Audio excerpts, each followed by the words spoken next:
Hello everyone, मेरा नाम साक्षी तोमर है और मैं आप सभी की बायोलॉजी एजुकेटर हूँ। बेटा देखो, अब आप सबका बहुत टाइम कम रह चुका है और आप सभी को पता है यार, अगले महीने से तो मेरे पेपर चालू होने वाले हैं। तो इतना सारा वाइड सिलेबस है, मैथ्स है, फिजिक्स है, केमिस्ट्री है, बायोलॉजी है, इतना सारा सिलेबस बेटा लर्न कैसे करें। आप मानो या ना मानो यार, हमारा इंडियन एजुकेशन सिस्टम ऐसा है कि आप कितना भी लोग आपको बोलने कि नहीं, रट्टा नहीं मारना है, आपको समझ कर पढ़ना है, बट यार डीप डाउन मैं भी जानती हूँ वाली बात और आप भी जानते हो वाली बात कि यार रटना तो पड़ेगा। बायोलॉजी में नहीं रटना पड़ेगा क्या? हर चीज को लर्न तो करना पड़ेगा ना, रटना, समझना, याद रखना, लॉन्ग टर्म मेमोरी में तो लेके जाना ही पड़ेगा।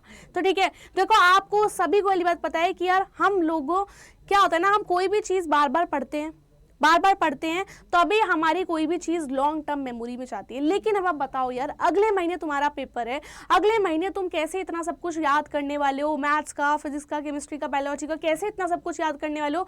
तो यार कुछ मेरे को लगा, मैंने भी देखा ऑनलाइन, थोड़ा सा देखा और कुछ बच्चों से जाना यार, वो कैसे चीज़ों को बहुत ज़्यादा फास्टर रेट पे लर्न कर सकते हैं। क्योंकि यार अब आपके पास इतना टाइम नहीं बचा है कि आप सबको बार बार पढ़ोगे, है ना। अब आपके पास इतना टाइम बचा है यार कि बस अब एक बार पढ़ लिया, 2 बार पढ़ लिया, दैट इज और वो बस फिर आपको अब पेपर से पहले ही पढ़ना है। देखो मैं आपको उससे पहले ना एक साइंटिफिक स्टडी बता देती हूँ, है ना, जिससे ये पाया गया है कि कौन बच्चा किससे कितना लर्न कर लेता है।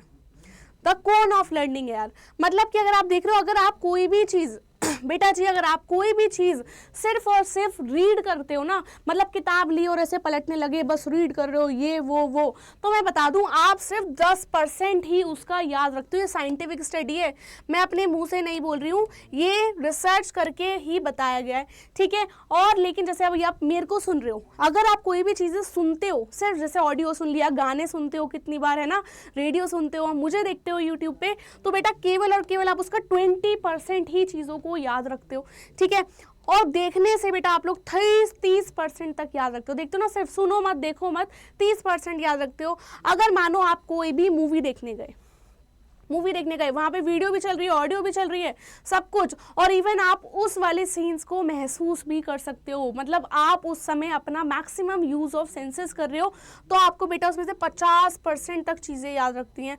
और अगर आप अपने दोस्तों से डिस्कशन भी करते हो, यानी कि आपने देख लिया, पढ़ लिया, उसके बाद अपने दोस्तों को ही बताओगे अरे नहीं ये तो ऐसा होता है वैसा नहीं, तो आप 70% तक याद रखते हो। और अगर आप किसी भी चीज का डायग्रामेटिक रिप्रेजेंटेशन कर लेते हो तो आप 90% तक याद रख लेते हो, है ना। ये बात है कि नहीं है? तो यार देखो, 2-3 चीजें ऐसी हैं जो मैं आपको बताने वाली हूँ, अगर आपने इन सब चीजों को कर लिया तो आप कम टाइम में मैक्सिमम लर्न कर पाओगे। पहली बात तो मैं बता रही हूँ कि आपको क्या बेटा, आपको लर्न करना सीखना पड़ेगा, लर्न करना, रटना नहीं। देखो, रटना मार करना अलग चीज है, लेकिन आपको लर्न करना सीखना पड़ेगा।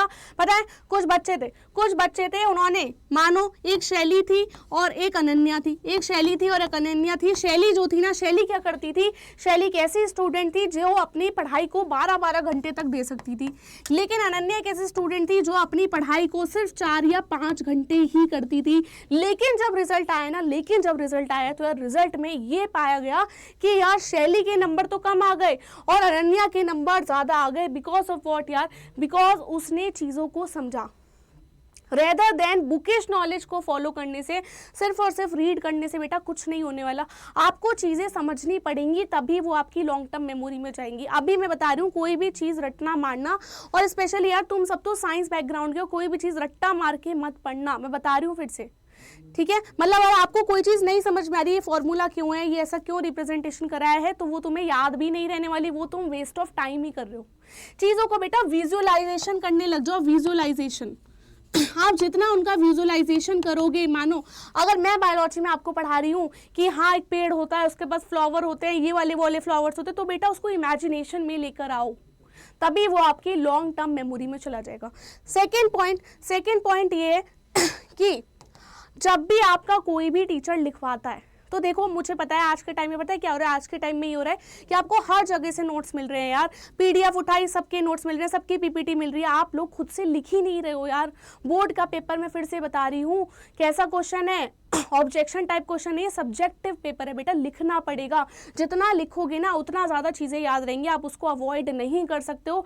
लिख लिख कर लर्न करो। मैं कितनी बार अपनी क्लास में बोलती हूँ बेटा, अगर मेरे साथ डायग्राम बना रहे हो तो प्लीज़ मेरे साथ कॉपी पेन उठा लो। कॉपी पेन बेटा उठाना ही पड़ेगा। तुम्हारी जगह तुम्हारी मम्मी पापा भाई बहन कोई कॉपी पेन नहीं उठाएगा। तुम्हें ही एट द एंड बोर्ड के पेपर में तुम ही लिखोगे, ना तुम्हारे पीछे वाला बच्चा लिखाएगा तुम्हारी कॉपी, ना तुम्हारे आगे वाला। तुम्हें ही कॉपी उठानी पड़ेगी। तो तुम्हें बेटा लिख लिख कर तो पढ़ना पड़ेगा। आप वो वाली चीज़ भूल जाओ कि तुमने बुक उठाई, पढ़ा और देखा, ऐसे लॉन्ग टर्म मेमोरी में नहीं जाने वाली। वो सिर्फ आप अपना टाइम वेस्ट ही कर रहे हो। वो बेटा सिर्फ और सिर्फ अपना टाइम वेस्ट कर रहे हो। तीसरी बात बेटा मैं आपको ये बताने वाली थी कि आप अगर कुछ भी पढ़ रहे हो तो मैं ये चाहती हूँ, ऐसे तो आपके पास इतनी सारी अपॉर्चुनिटीज़ हैं कि आप अपने मैक्सिमम यूज़ ऑफ सेंस का यूज़ करो। सुनो, देखो, समझो, तो आपको लॉन्ग टर्म मेमोरी में चली जाएंगी चीज़ें। किस में बेटा? लॉन्ग टर्म मेमोरी में चली जाएंगी। आपको पता है अभी अगर एक स्टडी में ये देखा गया कि एक शाम था और फॉर एग्जाम्पल एक राम था, ठीक है, उसको ये बोला इस शाम को ना बहुत ज़्यादा क्या होती थी ना, बहुत ज़्यादा पढ़ने के बाद, जैसे कुछ सब्जेक्ट ऐसे होते हैं कि जिनमें आपको भी लगेगा कि बहुत ज़्यादा बोरियत आ रही है पढ़ने में। जैसे फिजिक्स के डेरिवेशन करते हो बोरियत सी आ रही है ना, कुछ चीज़ें करते हुए बोरियत सी तो आएगी। लेकिन यार ये टाइम ऐसा है, आपको करना पड़ेगा। आपको पसंद हो तो अच्छा है, ना पसंद हो तो और भी अच्छा है, यार करना तो पड़ेगा ना, छोड़ तो आप नहीं सकते। तो जो शाम था इसने वो क्या करा ना ये क्या करता था, जो आपकी पढ़ी हुई चीज़ें हैं, जितना भी आप लोग पढ़ चुके हो या फिर जितना भी आप लोग देख चुके हो ना, उनको लिखकर नहीं देखता था, लिखकर नहीं देखता था, बस देखा और बस सीधा सोचता था कि पेपर में जाके कराऊंगा, और फिर बोर होता था। पढ़ पढ़ के एक ही टॉपिक को बार बार रिपीट करके बोर होता रहता था, जिसकी वजह से इसके नंबर नहीं आते थे। अगर आप लोग भी बोर हो रहे हो ना तो प्लीज़ आप लोग क्या करो, पहले तो ब्रेक लेना चालू कर दो। क्या बेटा? ब्रेक लेना चालू कर दो। और सेकेंड बात, जो ये राम था ना, ये तो सिर्फ और सिर्फ बस पढ़ता रहता था, कुछ समझ में आए ना समझ में आए कोई मतलब नहीं है। लेकिन जो ये राम था ना बेटा, ये मॉक टेस्ट लगाता था, मॉक टेस्ट। मैं अभी भी आपको बता रही हूँ, अगर आप लोगों को किसी की भी थ्योरी नहीं समझ में आ रही, मतलब समझ में आ रही है या फिर बोर होते जा रहे हो उस स्टडी में, तो आप लोग उसके क्वेश्चंस ट्राई कर लो। अगर आप लोगों को एनसीईआरटी का अंदर का नहीं समझ में आ रहा तो डू देयर एक्सरसाइज, क्योंकि हमारा माइंड बेटा ऐसे काम करता है कि जहाँ भी वो ऐसे वर्ड सुन लेता है ना, सरप्राइज टेस्ट या टेस्ट, मॉक टेस्ट, वो एकदम से एक्टिव हो जाता है। तो जब भी आपको नींद आती है ट्राई करो, मैक्सिमम क्वेश्चंस करने का ट्राई करो, मैक्सिमम अपना यूज़ करो सेंसेस का, मैक्सिमम अपने हाथ से लिख कर देखो रेदर देन पीपीटी मांगने से, पीडीएफ मांगने से। अब कुछ नहीं होने वाला है यार, ठीक है। एट द एंड मैं आपको बता दूं कि रट्टा तो अब आपको यार मारना पड़ेगा एट द एंड, है ना। पेपर से पहले सब लोग मारते हैं, और हमारा इंडियन एजुकेशन सिस्टम यार ऐसा ही है, ऐसा ही है यार। चीज़ों को आपको बायोलॉजी में भी देखो कितने सारे एग्जाम्पल्स है जो लर्न करना पड़ता है।